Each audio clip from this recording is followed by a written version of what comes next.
Hello. आज रात्रीच्या जेवणाला काय बनवायचं असा विषय चालला होता. सो शार्वीचे पप्पा बोलले की बिर्याणी खूप दिवस झालं केली नाही, सो आज चिकन बिर्याणी करूया.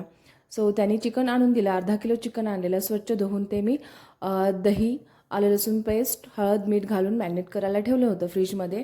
दुसरीकडेच मी तेल घेऊन पातेल्यामध्ये त्यामध्ये कांदा खरपूस गाळणीसाठी जो आहे तळून घेतलेला आहे आणि त्याच पातेल्यामध्ये उरलेल्या तेलात कांदा, टोमॅटो, खडे मसाले, 4 मिरच्या, पुदिना, कोथिंबीर हे सर्व जे आहे ते छानसं शिजल्यानंतर त्यामध्ये मॅरिनेट केलेलं चिकन घातलेलं आहे आणि 10 मिनटं छान शिजवून घेतलं.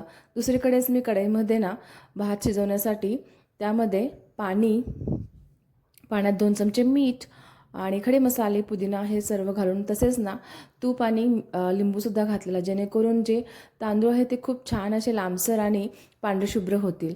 तर बिर्याणीचे दोन्ही थर लावले, त्यानंतर बिर्याणी खूप चविष्ट झाली होती. याची रेसिपी तुम्हाला कधीतरी डिटेल्समध्ये व्हिडिओ नक्की बनवेन. आणि केशर दूध वरून घातलं होतं, खूपच छान झाली होती, चविष्ट झाली होती. कारण मला जास्त मसालाही आवडत नाही, सो आम्हाला जशी हवी होती तशी परफेक्ट बिर्याणी झाली होती. तर कसा वाटला व्हिडिओ नक्की कमेंट करून सांगा आणि जर याचा व्हिडिओ हवा असेल तर नक्की सांगा, मी डिटेल्समध्ये व्हिडिओ नक्की अपलोड करेन. तर असा होता आमचा दिवस. तोपर्यंत बाय बाय.